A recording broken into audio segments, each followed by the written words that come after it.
What's up, family? Man, I bless each and every one of you. May God continue to guide you, keep you, comfort you, and aid you in your growth and development, as well as the healing stages of your life. Family, man, we have to grow up emotionally. You know what I mean? We have to grow spiritually. And it's a beautiful time of the year. It's spring. You know, love is in the air. Love is in the air. The flowers are starting to blossom. The trees are blossoming. You know, everybody's talking about love. Everybody wants to be booed up. You know what I mean? And that's cool. I'm not knocking that. To each their own. The trip is so many people, they want to be booed up with a true starseed.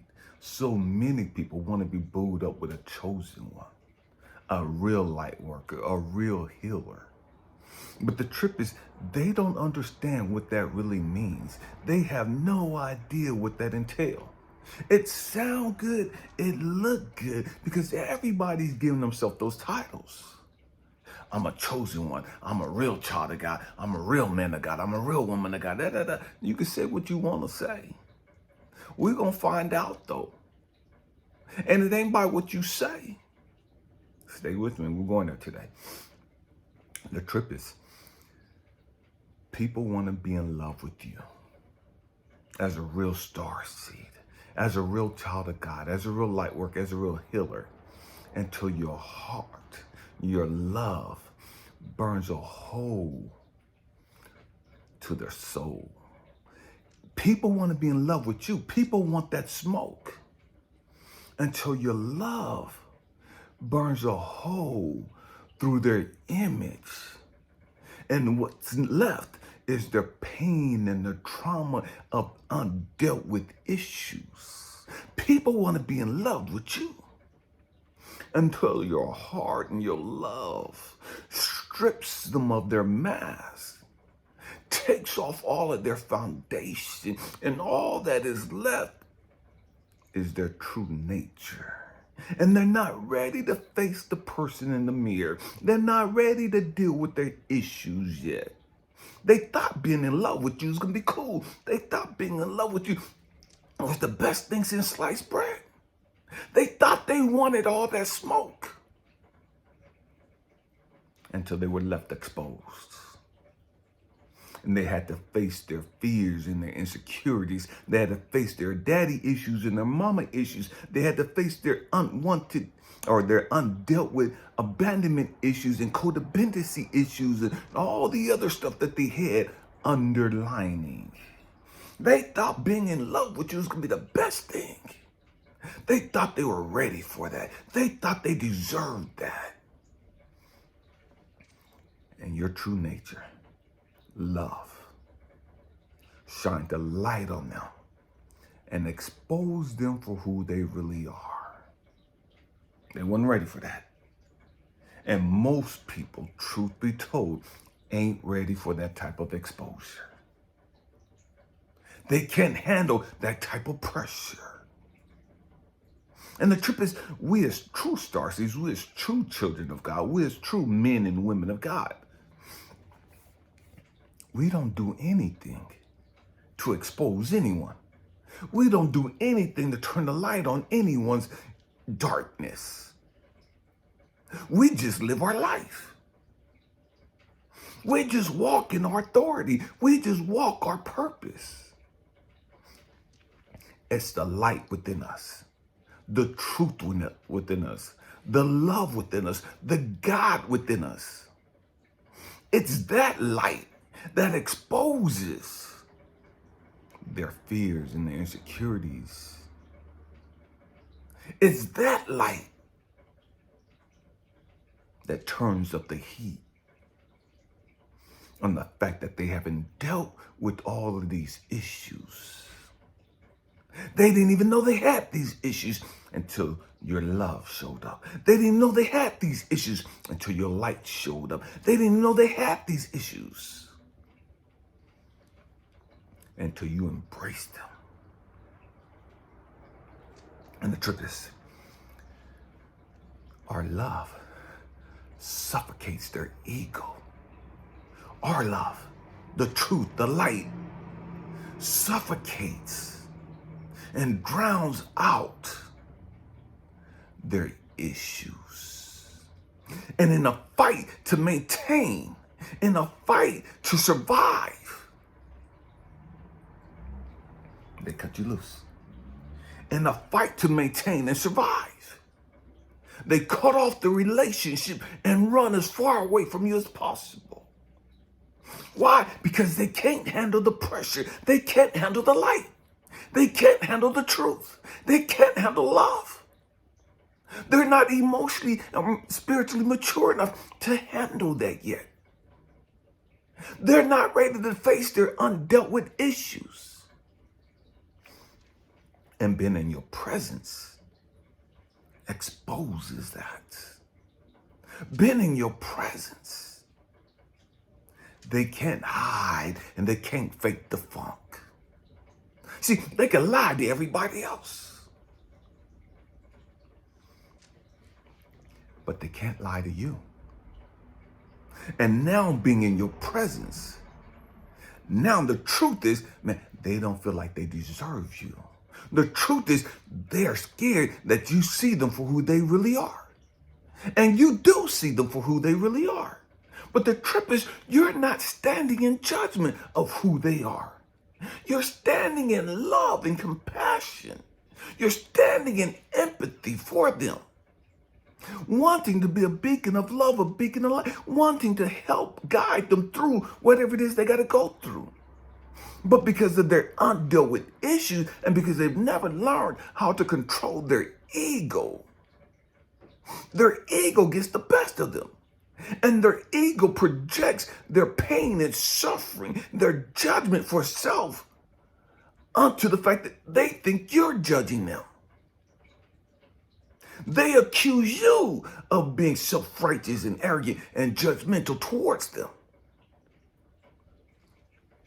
When the truth is, you've seen their issues and you still love them.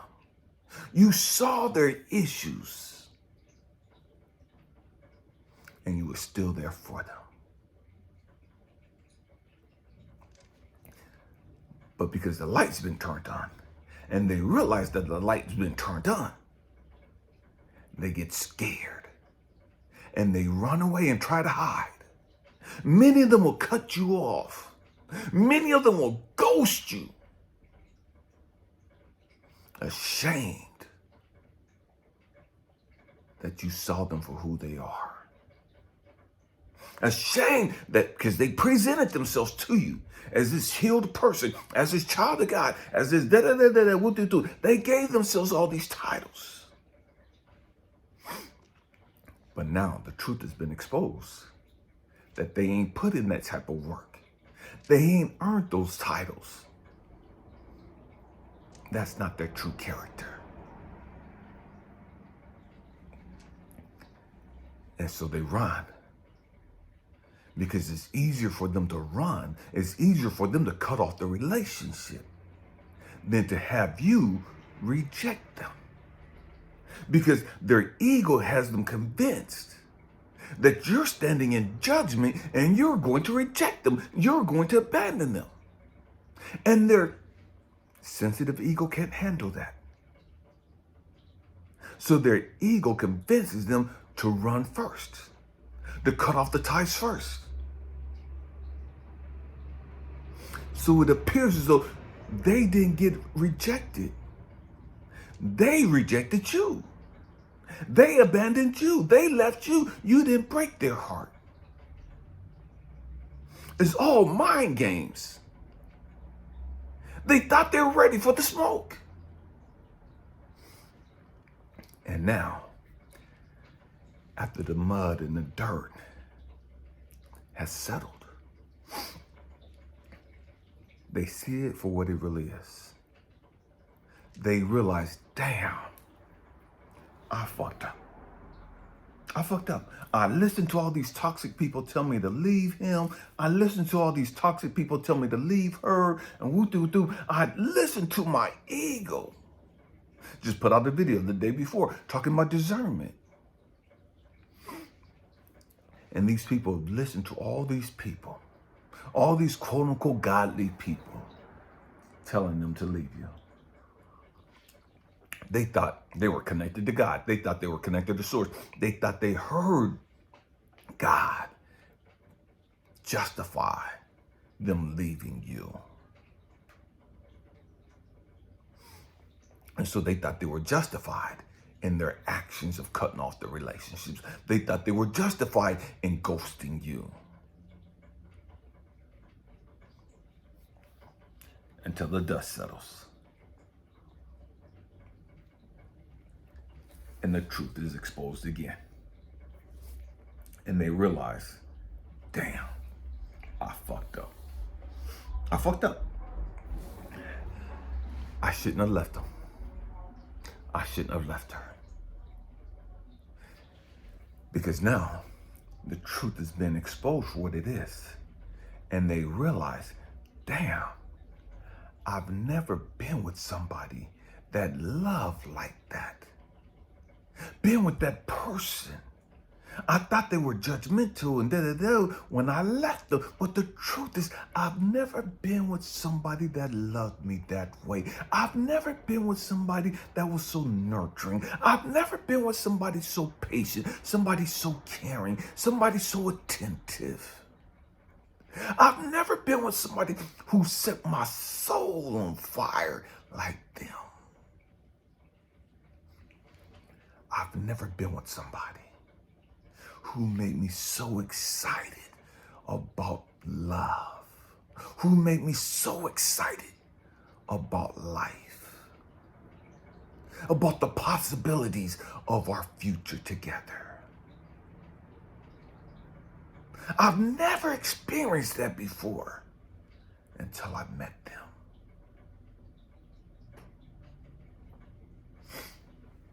And now, I've rejected the thing that I've been looking for my entire life.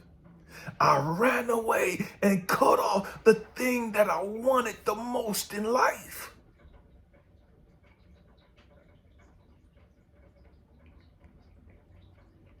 I've sabotaged myself again. But this time, it was worse than before. I've never fucked up so bad. I've never royally fucked up like I just did.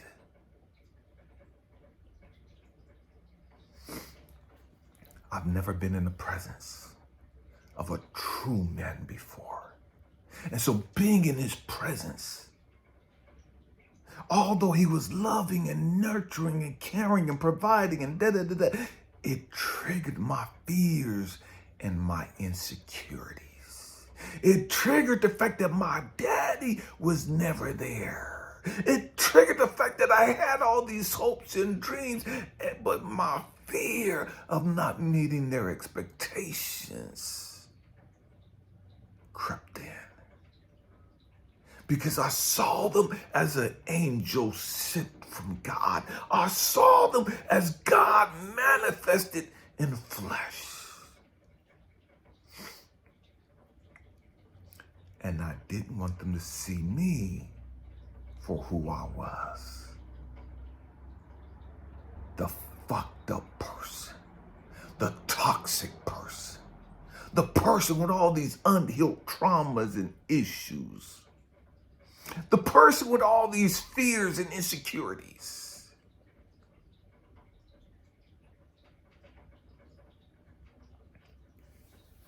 And now that they're out of my life, see, in the beginning, it was exciting. It was great. I was alive. But after a while, I felt like I was suffocating. After a while, I felt like I was being smothered. And what was being smothered in me was my fucking ego. What was being suffocated and drowned was my fucking ego. But I didn't understand it at the time. I thought it was me that was dying. But it was my ego. And now that I fucked up, now that I'm gone out of their life and I see them, I saw them go through their hurt. I saw them go through their brokenness. I saw them struggling and having to rebuild. But now that I look at them, I see that life back in them. I see the love and compassion and the nurturing spirit back in them. I see them shining better than before. I see them looking better than they did before. And here I am, I'm suffocating and I'm drowning again. This time, I'm suffocating and I'm drowning in my own issues. I'm suffocating and I'm drowning because I miss them. I'm longing for their presence. I'm longing for their affection. I'm longing for their touch.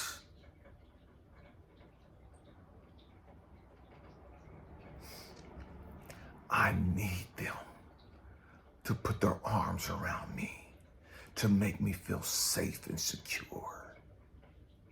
I need them to hold me. I need them to share their energy, their love, their wisdom with me. And without that, I'm like a little kid on an island all by myself. I'm lost as fuck. I'm scared as fuck. In the beginning, I thought I was liberated. In the beginning, I thought I was free when I broke free from them. And now the truth is, I don't want to live without them. The truth is, I'm better when I'm with them. The truth is, I'm the best version of me when I'm with them. The truth is, they bring out the best in me.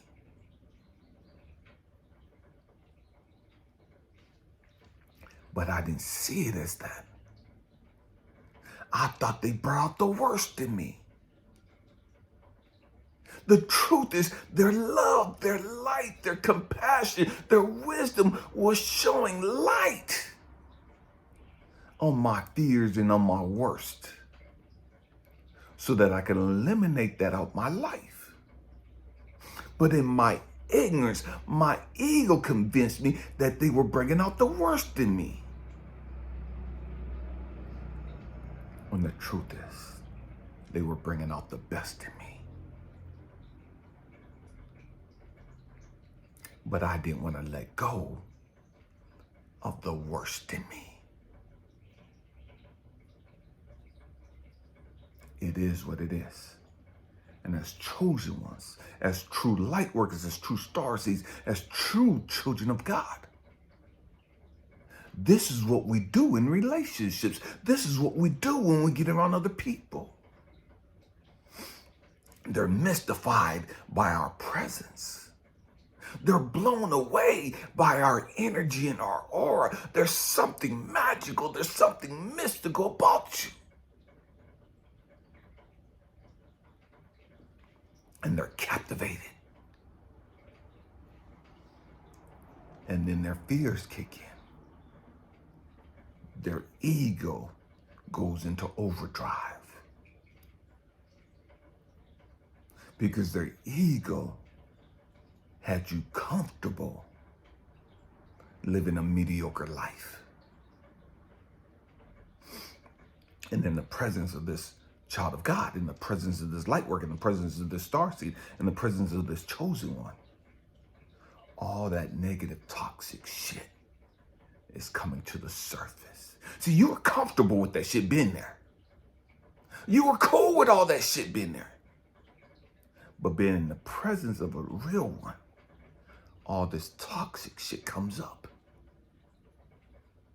And your ego convinces you that they're judging you and that they're triggering you and that they're bringing out the worst in you. When the truth is, they're showing light so that you can eliminate this toxic shit. And so that the best of you can continue to rise.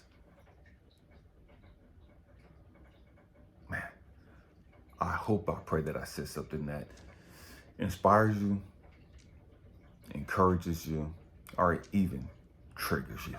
You know what I mean? We have to grow up emotionally. I love you guys. Happy healing.